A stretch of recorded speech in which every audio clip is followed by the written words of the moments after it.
Good morning പ്രിയപ്പെട്ട കൂട്ടുകാരെ. അഹമ്മദ് ഷെറീനാണ് ലെഫ്റ്റ് ടു സ്മൈൽ ഡിജിറ്റൽ അക്കാഡമിയിൽ നിന്ന്.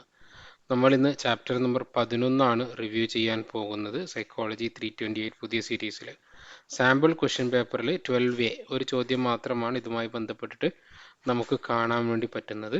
ചാപ്റ്ററിൻ്റെ പേര് തിങ്കിങ് ആൻഡ് പ്രോബ്ലം സോൾവിങ്, ആലോചിക്കുക, പ്രശ്നങ്ങളെ നിർദ്ധാരണം ചെയ്യുക. ഇതാണ് ചാപ്റ്ററിൻ്റെ പേര്. പ്രധാനമായും മനസ്സിലാക്കേണ്ട അടിസ്ഥാനപരമായ ചില കാര്യങ്ങൾ പറയാം. ഒന്ന്, കൺസെപ്റ്റ്, ആശയം.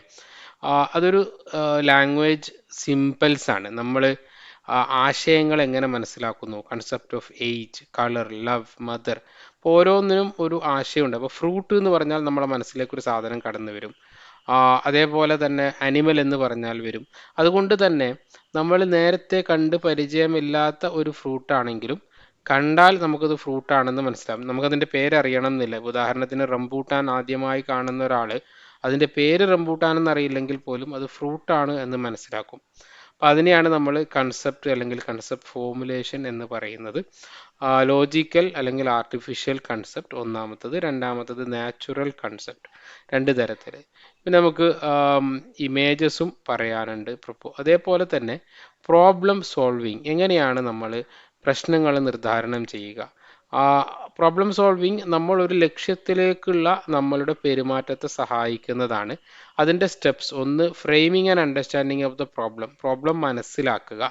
രണ്ടാമത്തത് generation of hypothesis or possible solutions, സാധ്യമായ സൊല്യൂഷൻസ്, പരിഹാരങ്ങൾ ഏതൊക്കെയാണ് എന്ന് ലിസ്റ്റ് ചെയ്യുക. മൂന്നാമത്തെ, അവിടെയാണ് നമ്മൾ ഹൈപ്പോത്തസിസ്, അനുമാനം എന്ന വാക്ക് കൊണ്ടുവരുന്നത്. സാധ്യമായ സൊല്യൂഷൻസിൻ്റെ ലിസ്റ്റ് ചെയ്ത് അതിനെ ടെസ്റ്റ് ചെയ്യുക. അപ്പോൾ ഈ അനുമാനം കൃത്യമാകുമോ, ഈ രീതിയിൽ പോയാൽ നമുക്ക് സൊല്യൂഷനിലേക്ക് എത്താൻ പറ്റുമോ, അതാണ് ടെസ്റ്റിംഗ് ഓഫ് ദ ഹൈപ്പോത്തസിസ്, അനുമാനങ്ങളുടെ പരിശോധന.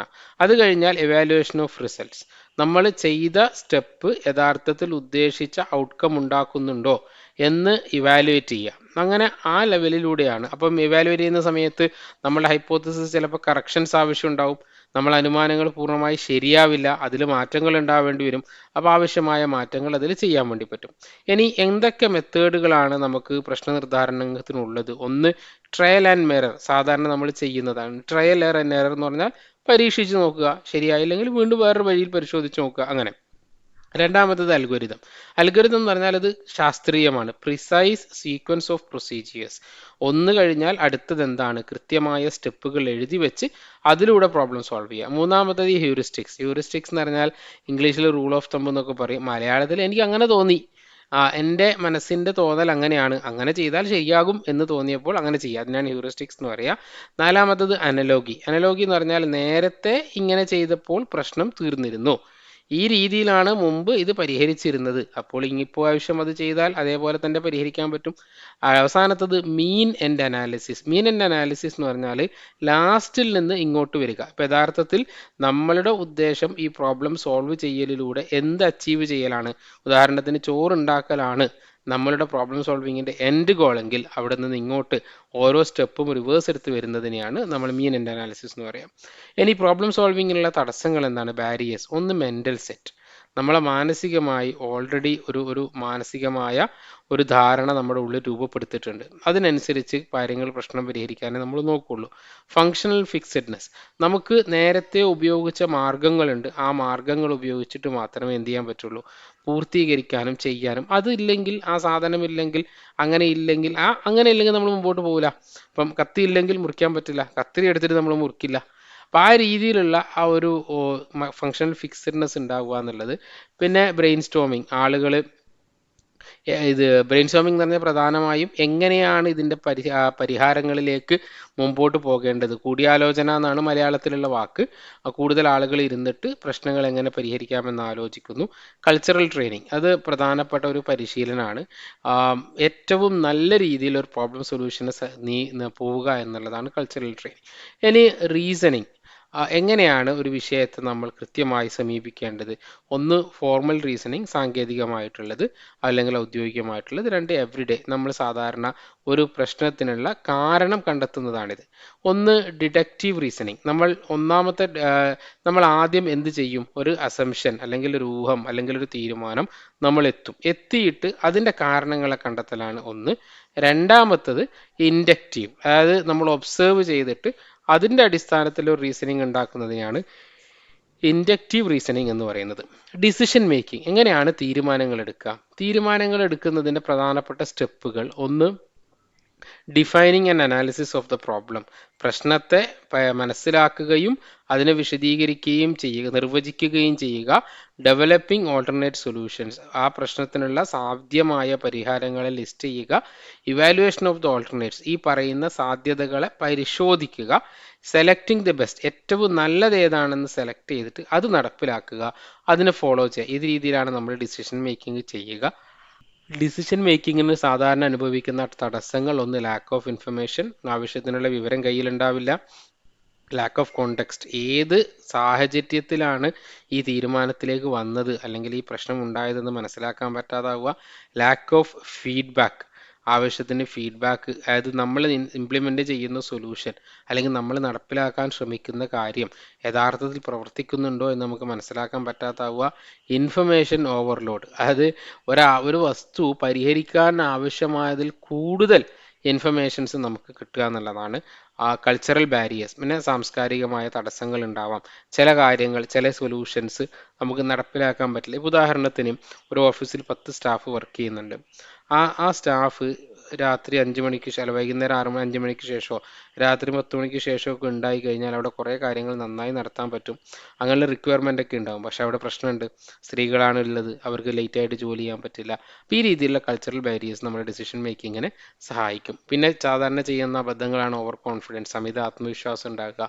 കൺഫർമേഷൻ ബയസസ്, എങ്ങനെ ചെയ്താൽ ശരിയാവില്ല എന്ന് നേരത്തെ തീരുമാനിക്കുക. എസ്കലേഷൻ ഓഫ് കമ്മിറ്റ്മെൻറ്റ്സ്, നമ്മൾ റോങ് ഡിസിഷൻസ് എടുത്താലും അത് തെറ്റാണ് എന്ന് മനസ്സിലായാലും അത് വിടാൻ മനസ്സ് വരാതിരിക്കുക. പിന്നെയുള്ള ഒന്നാണ് ഹ്യൂറിസ്റ്റിക്സ്. ഹ്യൂറിസ്റ്റിക്സ് എന്ന് പറഞ്ഞാൽ മനസ്സിൽ തോന്നുന്നത് ചെയ്യുക, അല്ലെങ്കിൽ റൂൾ ഓഫ് തമ്പ് എന്നൊക്കെയാണ് അതിൻ്റെ ഒരു അർത്ഥം. അതിനെല്ലാത്തിനും ലോജിക്കൽ റീസണിങ്ങോ സ്റ്റെപ്സോ ഒന്നും ഉണ്ടാവണമെന്നില്ല. ഒന്ന്, അവൈലബിലിറ്റി, എനിക്ക് ചെയ്യാൻ ഓപ്ഷൻസ് 2 ഉള്ളൂ, അപ്പോൾ 2-1 നമ്മൾ തീരുമാനിക്കുന്നു. പിന്നൊന്ന്, റെപ്രസെൻറ്റേറ്റീവ്നെസ്, അവിടെ ഒരു സൂചന നമുക്ക് തരുന്നുണ്ട്, ഇങ്ങനെ ചെയ്താൽ ശരിയാകുമായിരിക്കും, നേരത്തെ ഇങ്ങനെയാണ് വർക്ക് ചെയ്തത്, അപ്പോൾ ആ രീതിയിൽ പോവുക. അതിനാണ് റെപ്രസെൻറ്റേറ്റീവ് ഹ്യൂറിസ്റ്റിക്സ് എന്ന് പറയുക. പിന്നെ ഉള്ളതാണ് ക്രിയേറ്റീവ് തിങ്കിങ്. ഒരു പ്രോബ്ലത്തിനെ എന്ത് ചെയ്യുക, വളരെ ക്രിയാത്മകമായി പരിഹരിക്കാൻ പറ്റുന്നതിനെയാണ് ക്രിയേറ്റീവ് തിങ്കിങ് എന്ന് പറയുന്നത്. ക്രിയേറ്റീവ് തിങ്കിങ്ങിന് JP ഗിൽഫോർഡ് വാസ് പയനീർ. 2 പ്രധാനമായ ടൈപ്പ് ഓഫ് തിങ്കിങ് ഉണ്ട്. ഒന്ന്, കൺവേർജൻറ്റ്, സോ പ്രോബ്ലം, ഒരു സൊല്യൂഷൻ, ഒരു പോസിബിൾ സൊല്യൂഷൻ, ആ സൊല്യൂഷൻസിലേക്ക് വരുന്നു. 2, ഡൈവേർജൻറ്റ്, ഒരു പ്രത്യേകമായ സൊല്യൂഷൻ ഇല്ല, അവൈലബിൾ ആയിട്ടുള്ള എല്ലാ സൊല്യൂഷൻസിലേക്കും നമ്മൾ ചിന്ത പോകുന്നു. ക്രിയേറ്റീവ് തിങ്കിങ് അത്ര പറയുന്നത് പോലെ എളുപ്പമായിട്ടുള്ള ഒരു കാര്യമല്ല. ഏതൊരു സ്ഥാപനത്തിൻ്റെയും വ്യക്തിയുടെയും സമൂഹത്തിൻ്റെ ഒക്കെ വളർച്ചയ്ക്ക് സാധാരണ അവൈലബിൾ അല്ലാത്ത സൊല്യൂഷൻസ് നോക്കുക എന്നുള്ളത് പ്രധാനപ്പെട്ടതാണ്. ഒന്ന്, പ്രിപ്പയർ ചെയ്യണം. 2, ഇൻക്യുബേറ്റ് ചെയ്യണം. ഇൻക്യുബേറ്റ് ചെയ്യണം എന്ന് പറഞ്ഞാൽ അടയിരിക്കുക എന്ന രീതിയിലാണ്, നമ്മളത് വെച്ച് നോക്കും. പിന്നെ ഇലുമിനേഷൻ, അവിടെ പെട്ടെന്ന് എന്താകും, ഒരു കത്തിലുണ്ടാകും, ലഡു പൊട്ടുക എന്നൊക്കെ പറയില്ല, അതിലാണ് ഇലുമിനേഷൻ, ആഹാ എഫക്റ്റ് എന്ന് പറയുക. പിന്നെ ഇവാലുവേഷൻ, അങ്ങനെ കിട്ടിയ സൊല്യൂഷൻസിനെ നമ്മൾ ഇവാലുവേറ്റ് ചെയ്യും. പിന്നെ റിവിഷൻ, നടപ്പിലാക്കിയത് കൃത്യമായി വരുന്നുണ്ടോ എന്ന് അറിയാൻ വേണ്ടിയിട്ടുള്ള ഇതുണ്ടാകും. എന്തൊക്കെയാണ് ക്രിയേറ്റീവ് തിങ്കിങ്ങിനുള്ള തടസ്സങ്ങൾ? ഒന്ന്, ഹാബിറ്റ്വൽ, നമ്മളെ പതിവുകൾ, അതിൽ നിന്ന് വിടാൻ നമ്മൾ തയ്യാറാവില്ല. പെർസെപ്ച്വൽ, നമ്മളെ മനസ്സിലുള്ള ധാരണകൾ മാറ്റാൻ നമ്മൾ തയ്യാറാവുന്നില്ല. മോട്ടിവേഷണൽ ഇമോഷൻ, നമുക്ക് മോട്ടിവേഷൻ ഇല്ല, ആരും പ്രചോദിപ്പിക്കുന്നില്ല, പണ്ടത്തെ പോലൊക്കെ തന്നെ ചെയ്താൽ മതി. ഫിയർ ഓഫ് ഫെയിലിയർ, പരാജയപ്പെടുമെന്ന് പേടി. ഫിയർ ഓഫ് റിജക്ഷൻ, ആളുകൾ തള്ളുമെന്ന് പേടി. ഫിയർ ഓഫ് ജഡ്ജ്മെൻറ്റ്, ആളുകൾ വിലയിരുത്തുമെന്ന് പേടി. ഫിയർ ഓഫ് ബീയിങ് ഡിഫറെൻറ്റ്, മാറ്റമുണ്ടാക്കാൻ നീ ആര് എന്നുള്ള, ഞാനെന്തിനാ ചേഞ്ച് ഉണ്ടാക്കുന്നത് എന്ന് പേടി, തുടങ്ങിയ കാര്യങ്ങൾ. കൾച്ചറൽ ബാരിയേഴ്സ്, നേരത്തെ പറഞ്ഞതുപോലെ തന്നെ ട്രഡീഷണൽ എക്സ്പെക്റ്റേഷൻസിനോടൊക്കെ സാംസ്കാരികപരമായ മതിൽക്കെട്ടുകളുടെ ഉള്ളിൽ നിൽക്കുക എന്നുള്ളതാണ്. പിന്നെ ലാംഗ്വേജ്, എങ്ങനെയാണ് ലാംഗ്വേജ് ഡെവലപ്മെൻറ്റ് ഉണ്ടാവുന്നത്? ടേബിൾ ഉണ്ട്, ഓരോ പ്രായത്തിലും 0 to 2 മുതൽ 4 വയസ്സ് വരെ രീതിയിലാണ് നമുക്ക് ലാംഗ്വേജ് ഡെവലപ്മെൻറ്റ് വരുന്നത് എന്ന് സ്ക്രീനിൽ നിങ്ങൾക്ക് കാണാം. നിങ്ങളൊന്ന് നോക്കുക. ലാംഗ്വേജ് എന്നുള്ളത് വളരെ പ്രധാനപ്പെട്ട ഒരു ഡെവലപ്മെൻറ്റിൽ കൂടിയായിട്ടാണ് നമ്മൾക്ക് വരുന്നത്. ഇത്രയും കാര്യങ്ങളാണ് ഈ ചാപ്റ്ററിലുള്ളത്. Thank you so much.